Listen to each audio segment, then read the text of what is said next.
Bienvenue à toutes et à tous dans Kouélafé, le rendez-vous de l'infopays sur Télécréole. 1500 personnes ont fêté le nouvel an tamoul 5116 hier dans un cadre agréable, celui du domaine de Moka à Saint-Denis. Organisé par la région, les membres de la communauté tamoul et le public ont pu découvrir de nombreuses animations comme des ateliers de calligraphie, du drapage de sari. Mais ce n'est pas tout, l'ambiance était assurée par des concerts acoustiques, des danses indiennes tout au long de la soirée. Vous les avez peut-être aperçus en partant travailler ce matin. Des silhouettes noires bordent nos routes réunionnaises depuis hier. 12 silhouettes ont été installées dans le cadre d'un projet de la sécurité routière et des élèves du lycée professionnel Léon de Lepervenche du Port. Ils sont placés un peu partout dans l'île, comme à Saint-Denis, Saint-Paul, Saint-Pierre et le Tampon. Le but, sensibiliser les usagers de la route aux divers dangers. D'ailleurs, on peut lire l'inscription « Alcool » sur ces silhouettes. L'occasion de rappeler que l'alcool reste la cause de beaucoup d'accidents sur nos routes. Ibrahim Patel, président de la Chambre des commerces de La Réunion, accompagné d'une délégation, était en visite officielle à Petite-Île à l'occasion de la semaine industrielle. Cette visite a été l'occasion de faire un point sur la situation et les enjeux économiques de la ville, mais aussi une opportunité pour les chefs d'entreprise présents de pouvoir échanger avec Serge Waro, maire de Petite-Île, Ibrahim Patel, président de la CCIR, ainsi qu'Alain Guezlo, conseiller régional. Donc la présence de la région aujourd'hui à côté de la commune de Petite-Île et la Chambre de commerce, elle est naturelle puisque la région accompagne de nombreux projets, notamment au niveau de la commune, mais également à travers notre partenariat avec la Chambre de commerce, les commerçants et les artisans de Petite-Île. Donc il était tout à fait logique qu'on soit là aujourd'hui. Ce qu'il faut retenir de cette matinée, c'est que les échanges ont été intéressants et on a compris qu'il faut absolument que les collectivités, notamment la nôtre, la commune de Petite-Île et le PCI qui est la Chambre de commerce, se mettent ensemble pour accompagner au mieux les entreprises, les porteurs de projets pour que l'emploi soit l'affaire de tous à La Réunion. Parmi les sujets qui ont été évoqués, la complexité des marchés publics pour les TPE et PME, la pression des monopoles ou encore un besoin de création de coopératives dans le domaine varié pour permettre aux petites et moyennes entreprises réunionnaises de s'en sortir face à la concurrence des grands groupes. Une convention entre le maire de Petite-Île et la Chambre des commerces et de l'industrie a été signée afin de travailler ensemble pour le développement des entreprises locales. Écoutez, c'est une étape importante dans la vie économique. Vous savez, dans une commune, il y a les entreprises et les entreprises aujourd'hui, leur porte d'entrée, c'est quand même la Chambre de commerce et d'industrie de La Réunion. Il est tout à fait normal que la commune de la Petite-Île a sollicité donc la Chambre de commerce pour mettre en place un partenariat dans le cadre de l'accompagnement, dans le cadre de l'observatoire, dans le cadre des études économiques.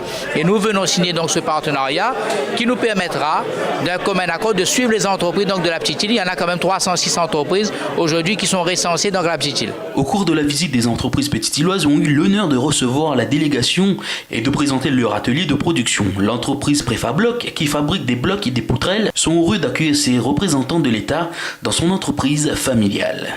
La société a été créée en 1982, aujourd'hui elle a 33 ans et en constante développement et on va continuer dans ce sens. Voilà, je suis satisfait de mon parcours et à l'événement d'aujourd'hui, moi je pense que ça va nous aider dans le futur, avec toutes les personnes qu'on a rencontrées, ça va nous aider dans notre développement. D'autres sociétés comme Bégia, qui produit et commercialise des menuiseries aluminium, a voulu montrer que cette ville est aussi un secteur marchand. Le maire de Petite-Île, M. Serge Waro, satisfait de ses rencontres avec les chefs d'entreprise, a mis le cap sur le développement de sa ville pour ainsi lutter contre la crise économique et la pauvreté. C'est avec fierté aujourd'hui que nous avons accueilli à Petite-Île la délégation de la Chambre de commerce et d'industrie de La Réunion, avec notamment la présence de son président, ce qui nous a permis notamment de rencontrer les ressortissants de la Chambre de commerce, ressortissants qui ont pu exprimer au cours d'une discussion, d'un débat en mairie, leurs difficultés, notamment sur un certain nombre de problèmes, marché public notamment, auxquels ils doivent faire face régulièrement. C'était aussi pour nous l'occasion, avec la délégation de la Chambre de commerce et d'industrie, de visiter des entreprises de Petite-Île, notamment des entreprises qui sont à la pointe dans leur secteur d'activité, qui montrent qu'à Petite-Île, nous avons des savoir-faire qu'on souhaite valoriser. C'est pour cette raison qu'avec la Chambre des commerces, nous avons ce matin signé également une convention cadre. La Chambre de commerce viendra aux côtés de la commune de Petite-Île accompagner les commerçants, les artisans de Petite-Île dans leur développement d'activité, mais également sur la formation des entrepreneurs, des chefs d'entreprise qui souhaitent notamment se positionner sur les marchés publics. La fin de la visite a été conclue avec des projets sur l'avenir économique de la grande ville de Petite-Île. la protection de la nature, l'environnement, le recyclement des déchets de la planète. La mairie de la Possession et l'association AID soutiennent le peuple aborigène d'Australie dans la lutte pour la défense de leurs terres, de leur environnement et de leur culture. Une œuvre originale en acrylique de Darren Bloomfield est remise à la ville de la Possession et sera exposée au centre socioculturel Nelson Mandela. Un film documentaire sera projeté le vendredi 24 avril sur la place du marché forain à 18h30. La réalisatrice du film et les intervenants au micro de Télécréole. C'est le drapeau aborigène qui représente au centre le soleil, la couleur noire les aborigènes et la couleur rouge la terre. En fait, c'est un film sur des femmes aborigènes qui défendent leur terre sacrée de l'enfouissement de déchets nucléaires. Et d'une façon générale, c'est aussi un film sur la souveraineté aborigène et la résistance des aborigènes et leur combat pour avoir un traité en Australie, parce qu'ils n'ont pas de traité. Ils n'ont toujours pas signé de reconnaissance de leur existence en tant que première nation de ce pays. Et donc oui, cette soirée sera faite en collaboration avec AID qui a énormément participé à la réalisation de ce film documentaire. Moi, c'était plus une quête personnelle, une recherche de comprendre ce que derrière les aborigènes, leur culture et leur attachement à la terre, ce que nous on avait perdu. Voilà, c'était vraiment de me rapprocher, essayer d'aller au plus près de cette relation intime qu'ils entretiennent avec la terre et les choses et les éléments, et essayer de la comprendre, parce qu'aujourd'hui on a vraiment renié cette planète sur plein de domaines. Oui, j'ai mis 4 ans à faire ce film, donc ça a été très dur, très long, déjà pour une question de financement, mais aussi culturellement avec les aborigènes, il a fallu que je les comprenne, que je comprenne leur façon de... leur univers, leur façon de voir le monde, leur façon même leur notion, leur relation au temps, pardon. Et ça a été très important et ça m'a énormément changé. Ce film m'a complètement changé en fait. C'est quelque chose qui a été enrichissant. Très sur le plan humain, et ça a été énorme. Alors nous avons été contactés en septembre 2012, notre association qui existe depuis 2003 à La Réunion, qui est une association d'initiative populaire et d'éducation populaire, pour faire en sorte que les Réunionnais pensent différemment ou pensent autrement, ou aient une autre façon de penser les choses. Et ce contact que nous avons eu avec Vanessa Escalante date de septembre 2012, et c'était à cette époque que nous avons commencé à sponsoriser ce film qui avait besoin de moyens pour être finalisé. Et ce film effectivement relate la lutte des populations aborigènes pour préserver leurs terres vis-à-vis du dépôt par Areva et autres de déchets nucléaires dans le bush australien. Et c'est cette raison-là qui nous a amené à vouloir le sponsoriser, car l'idée nous intéressait beaucoup. Et au final, pour moitié, a aidé à sponsoriser ce film, et nous sommes très fiers de le présenter à la population réunionnaise dans les jours qui viennent, au travers d'une manifestation qui aura lieu vendredi à 18h30 à l'espace plein air de la Possession. Miral en bas, fait noir, en bas là-bas, citanzier dégrainé, rêvement sans riz, graine cardamome, pour battre contre l'eau brisant la nuit. J'ai un attachement particulier personnel en fait à ce pays, parce que lors de mes études, j'ai fait des études en anglais, j'ai fait une thèse, lors d'un mémoire on va dire, sur les aborigènes d'Australie et la défense de leur cause auprès de l'ONU, la reconnaissance en fait de cette civilisation extrêmement riche en valeurs, en culture, et qui malheureusement n'est pas suffisamment reconnue. Donc voilà, comme l'écologie, le développement durable, c'est prendre soin de garder notre culture, mais aussi de défendre ceux qui sont bafoués. Et effectivement, ce thème-là m'a particulièrement intéressée et continue à m'intéresser. Sur ce côté culturel et reconnaissance d'un peuple, mais aussi sur le côté déchets. Que là, on a cette thématique évidemment qui concerne l'Australie, mais ça n'est qu'un écho de la thématique qui nous concerne. L'Australie est une grande île et nous sommes une beaucoup plus petite île, et avec la problématique de qu'allons-nous faire de nos déchets quand nos centres d'enfouissement seront complètement saturés. Quelle île allons-nous laisser à nos enfants?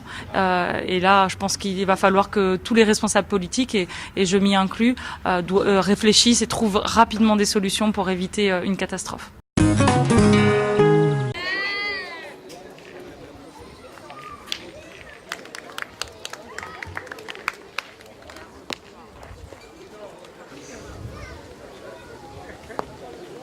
Donc voilà, je suis président du club de Boulis de Savannah.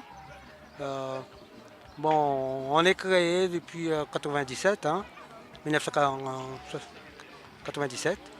Donc le comité de pétanque de La Réunion nous a choisi pour accueillir la finale des doublettes régionales de pétanque.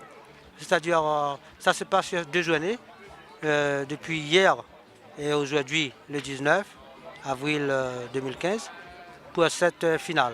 Et les 2 champions vont présenter La Réunion au championnat de France. Voilà.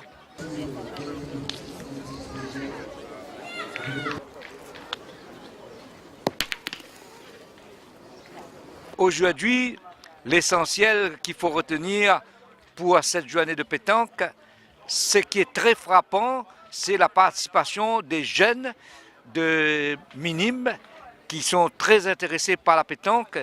Et je me bats toujours pour que les jeunes s'insèrent autour d'une discipline sportive. Nous rencontrons encore des jeunes qui s'adonnent à la pétanque et qui vont participer au championnat de La Réunion. Et champions de La Réunion, ils vont participer soit à Montauban, soit dans une autre ville française au niveau national, se confronter aux autres jeunes de la métropole. C'est très intéressant. Je dois féliciter toute l'équipe de Saraya qui travaille bénévolement pour l'intégration de ces jeunes au sein du quartier. Eh bien, Julie Tong-Tong-Yi, l'élu de Savannah. Aujourd'hui, donc, il y a un tournoi de pétanque organisé par le club Boulis de Savannah. Donc, les habitants du quartier adhèrent à ce genre de projet. Donc, depuis 1 an environ, le quartier commence à avoir une dynamique grâce aux associations qui mettent en place plusieurs actions sur Savannah. Et bien, moi-même, en tant qu'élu de quartier, j'encourage ce genre d'action. Néanmoins, il nous reste encore beaucoup de travail à faire avec les associations de Savannah pour encore mettre en avant notre quartier et encore faire bouger notre quartier.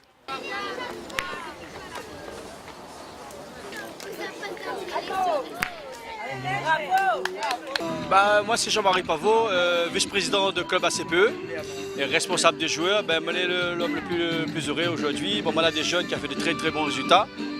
Auprès des seniors, on a perdu en quart de finale et féminine en quart de finale. Nos jeunes minimes et juniors, ils sont champions. On est super contents. On est un club d'amis et d'élite en même temps. Donc on est un club qui joue à la pétanque, qui veut gagner en fait. Donc c'est ça notre objectif, c'est de gagner. Si on perd, on est heureux, on gagne, on est heureux. C'est l'essentiel. Ce soir, on a gagné. On a 2 titres, donc c'est super. Bonsoir, moi c'est Frédéric Potin. Moi je joue en direction de Saint-Paul ce week-end. Moi j'étais outsider. Avec 64 équipes au total, il fait quand même un bon résultat, mais il peut en quart de finale contre Charles Chéreau et Nicolas Chamon. On a pu faire trembler cette équipe au départ. On n'a pas réussi, mais je dis merci quand même à mon boss. On a fait un super week-end. Merci beaucoup à lui et je pense qu'il nous a encore beaucoup à apprendre. Et félicitations aux champions. Moi c'est Nicolas Chamon, on a gagné aujourd'hui la finale doublette avec mon partenaire Chéreau Charles. Très content, très heureux parce que c'est le seul championnat qui me manquait moi en homme. Et mon maître, je vais dire en guillemets, M. Pavot qui vient de parler, un très grand ami à moi aussi que je félicite parce qu'il a gagné beaucoup de titres. Et que moi aujourd'hui j'ai eu le succès de l'année juste après, ça fait très très plaisir et une grande félicitation au club. De mon club la Reine des Cabris et mon partenaire surtout et qu'on continue comme ça et il y avait un très très bon niveau ce week-end à Saint-Paul et encore merci parce que j'ai gagné, merci, voilà. Maurice Brouan, éducateur sportif. Je suis coach de l'équipe de la BLL cet après-midi au stade de Saint-Paul pour la pétanque. Notre équipe de la BLL, la féminine, habite au bas de la rivière. Et Romy Ibao et Sonia Ibao ont été sacrées championnes de la Réunion. J'ai essayé de faire un bon coaching à mon niveau et ça a payé. Et je remercie tout le monde et le club de la BLL qui nous ont reçus cette année pour une première. Oui, bonsoir, Sonia Ibao. Et Romy Ibao. Donc nous formons équipe. Cette année-là, aujourd'hui, on a fait le championnat doublette féminin. On a gagné le championnat, on est content. Ça fait un petit moment qu'on n'a pas joué et ça fait plaisir aujourd'hui de gagner, de remporter ce titre. Sultan Gilbert est éducateur. Ça fait deux mois que Banjani entraîne. Il entraîne très dur le mercredi après-midi. Et moi, je suis content déjà pour le club. Je remercie surtout le club de Savannah et les membres du comité, surtout le président du comité, Waro Dominique, qui fait un gros effort pour les jeunes. Et surtout une dame, qui s'appelle Matt, qui fait vraiment un gros travail pour les jeunes. On va essayer cette année d'envoyer les cadets et les minimes en métropole pour essayer d'amener un titre à La Réunion. Bonsoir, je m'appelle Payadjan Selven et là je suis champion de junior doublette 2015. Je suis très heureux d'avoir ce titre en fait. Je m'appelle Rick Boarneux, je suis champion junior 2015. Même si la journée était difficile, on a gagné. Oui, Gaston Rivière, membre du comité. Je suis responsable du club de Saint-Leu jusqu'à Saint-Philippe. Et c'est moi qui gère toutes les licences du comité. Nous remercions la municipalité pour la logistique, et pour tous les bénévoles. Et s'il n'y a pas de bénévoles, il n'y a pas de pétanque. Et surtout pour le public, le public très nombreux à Savannah. Le CAPA est très content de la finale. Et c'est une finale, le vainqueur il va au championnat de France à Pau. Les vainqueurs seniors vont au championnat de France à Pau. Et pour les dames, ils vont au championnat de France à Troyes.